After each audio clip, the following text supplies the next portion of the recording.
전문가 연결해서 한반도 정세와 관련한 이야기 나눠보도록 하겠습니다. 김용현 동국대 북한학과 교수 전화로 연결이 되어 있습니다. 안녕하십니까? 네, 안녕하십니까? 자, 이번에 북한이 밝힌 내용을 보면 오늘이 이제 김일성 주석의 생일인데 네. 이번 주 금요일 한미 군사 훈련이 종료가 되고요.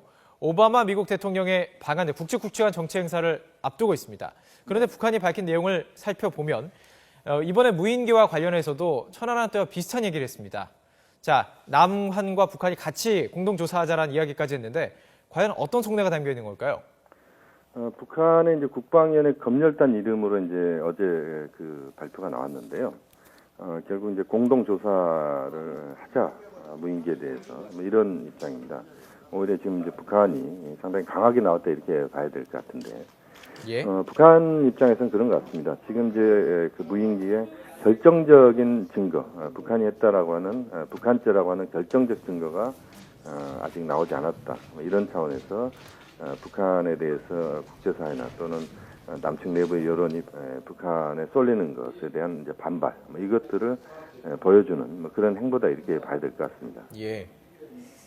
네, 자, 오늘 북한의 최대 명절인 김일성 주석의 생일 이 태양절인데 북한은 지난해에 이 대규모 열병식을 열어서 장거리 미사일도 공개하고 무력 시위를 하고도 했는데요. 네네. 올해는 별다른 움직임이 없는 것 같습니다. 이유가 뭐라고 보십니까?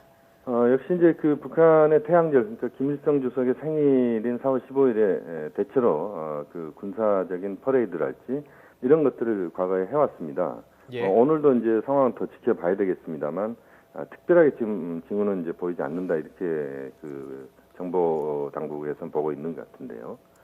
결국 이것은 김일성 주석의 생일인 태양절에 대해서 좀 더 이제 작년에 이제 김정은 제1위원장의 집권 2년째였고 뭐 이런 차원에서 이제 강하게 군사적인 부분의 그 행보를 내외에 보여주는 뭐 그런 쪽으로 갔지만 올해 같은 경우는 지금의 국면에서 실질적으로 그 남북관계나 북핵 문제나 이런 것들이 풀리지 않는 상황에서 그런 그 대외적인 행사보다는 북한의 최고인민회의가 최근에 열렸고 이런 차원에서 내부적인 안정 그걸 통해서 김정은 체제의 안정성들을 보여주는 이런 데 집중하고 있다. 뭐 그런 차원에서 북한이 이제 겉으로 보여주는 그런 군사적인 무력 시위보다는 내부 결속과 내부 안정 뭐 이것 쪽으로 지금 이쪽으로 방향을 지금 잡은 것이다 이렇게 평가할 수도 있을 것 같습니다. 예. 사실 좀 조용한 게 저는 더 걱정이 됩니다. 왜냐하면 갑자기 이런 식으로 하다가 핵실험을 하는 경우가 많았기 때문에 또한 핵실험 징후가들이 여러 가지가 많이 있었습니다. 또 뭐 미사일을 쏜다든지 장거리 미사일을 쏜다든지 여러 가지 지금 가능성이 있는데 지금 이 4월 달에 여러 가지 가능성이 있다라고 저희가 보도를 했습니다. 어떻게 보십니까? 4월 달에 4차 핵실험 혹은 장거리 미사일 쏠 수 있을까요? 그 가능성들은 배제할 수 없고 거기에 대한 대비는 분명히 해야 된다고 봅니다. 예. 그 과거에도 북한이 그런 남북관계나 북핵 문제가 그 풀리지 않는 상황에서 그런 벼랑 끝 전술을 펼쳤다 이렇게 봐야 되는데요. 다만 이제 지금 북한이 그런 정도의 그 고강도 무력 시위를 펼칠 시점이냐에 대해서는 여러 가지 또 그 이견이 있을 수 있다고 봅니다. 특히 북한이 그런 그 행동을 했을 경우에 그 후폭풍을 북한이 감내하기 어렵다 이렇게 말씀드릴 수가 있겠는데요.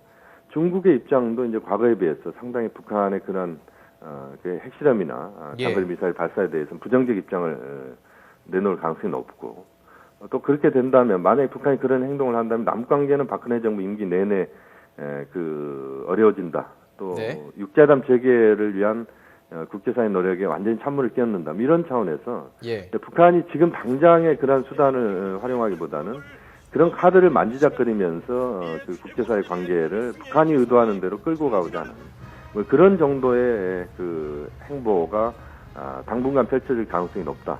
그런 점에서 4차 핵실험의 가능성은 당장은 낮다 이렇게 볼 수 있겠습니다. 그 북한이 17일까지 일본에다가 이 미사일을 추가 발사할 수도 있다. 이렇게 미사일 추가 발사 가능성을 좀 비공식 통보한 걸로 알려지고 있는데 가능성에 대해서 어떻게 보십니까? 물론 이제 그 가능성들은 있다고 봅니다. 18일이 한미 독수리 연습이 마무리되는 시점이고 또 25일 날 오바마 대통령의 방한이 이루어지는 상황이기 때문에 그러한 상황들에 있어서 뭔가 관심을 그 한반도에 좀 묶어두는 그러면서 북한이 미국에 또 남측에 끌려가지 않는다.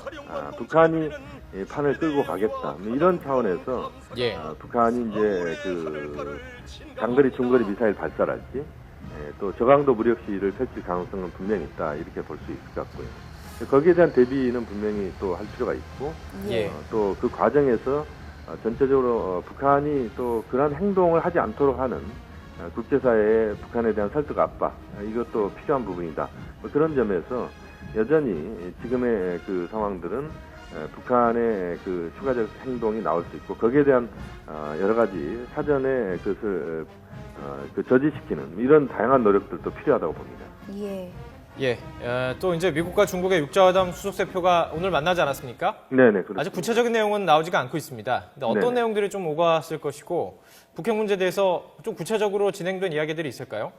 역시 상당한 그 이야기는 있었을 겁니다. 다만 이제 지금 그것을 비공개 회동 차원으로 정리하는 것은 네. 지금 북한 핵 문제에 대해서 북한의 입장과 국제사회 입장이 일치하지 않고 있기 때문에 그것에 대한 어떤 조율, 미중 간의 그 입장 조율, 뭐 이것이 아직은 진행 중이다 이렇게 봐야 될 것 같습니다. 예. 뉴욕에서 그 클린 데이비스 대표와 그 우다이 대표가 만났는데 여전히 이제 그 육자회담의 재개 조건을 완화하는 뭐 그런 부분에 있어서 미중 간의 입장이 아직은 조율되지 않았다. 비핵화를 전제로 한 미국의 입장과 중국의 입장은 그거보다는 좀 유연한 부분이기 때문에 예. 그런 것들을 얼마만큼 이제 정리하면서 미중의 이제 공통의 그런 그 내용을 갖고 북한에 대해서 접근하느냐 이것에 지금 그 뉴욕 비공개 접촉은 그것을 논의하는 자리였다 이렇게 말씀드릴 수 있겠습니다. 예, 여기서 뭐 중국의 역할이 중요할 것 같은데요. 중국 측의 뭐 대표죠. 우다웨이 한반도 사무특별대표가 최근 북한을 방문하지 않았습니까? 그렇습니다. 예, 이 4차 핵실험 또 북한의 도발에 대한 중국 측의 우려를 전달했을 것 같은데 네네. 북한이 주변국의 이런 우려를 고려를 하지 않으면 육자회담 뭐 재개라든지 뭐 경색 국면을 완화하는 게 쉽지 않을 것 같습니다. 어떻게 보십니까? 그렇습니다. 말씀하신 것처럼 지금 이제 중요한 것은 중국이 얼마만큼 이제 적극적으로 그리고 북한에 대해서 설득 압박을 하느냐는 부분인 것 같고요. 또 북한도 계속 지금 그 국제사회가 이야기하고 있는 대화 이런 부분에서 자신들의 입장만을 고집하면서 그 마이웨이만 펼치는 뭐 이런 쪽으로 가게 됐을 경우에 상당한 북한에 대한 그 국제사회 시선은 차가워질 수밖에 없다. 이런 점에서 북한도 이제는 그 대화를 향한 자신들의 입장들을 좀 정리할 필요가 있을 것 같고요. 예. 또 그 북한이 이야기하고 있는 그 무조건적인 육자회담 재개 이 부분을 국제사회가 바로 받아들이지 않는다 이런 점에서 북한도 좀 양보를 하고 미국을 비롯한 국제사회도 좀 양보를 하면서 예. 좀 접점을 찾아서 육자회담 재개 쪽으로 가고 그 과정에서 북핵 문제에 대한 다양한 논의가 이루어지는 이런 과정들이 앞으로 펼쳐지길 기대하는 부분이 큽니다. 네, 알겠습니다. 어쨌든 4월 그리고 이번 주 한 주가 어떻게 보면 가장 중요한 시간이 되지 않을까 싶은데요. 네. 김용현 동국대 북한학과 교수와 함께 이야기 나눠봤습니다. 고맙습니다. 네, 감사합니다.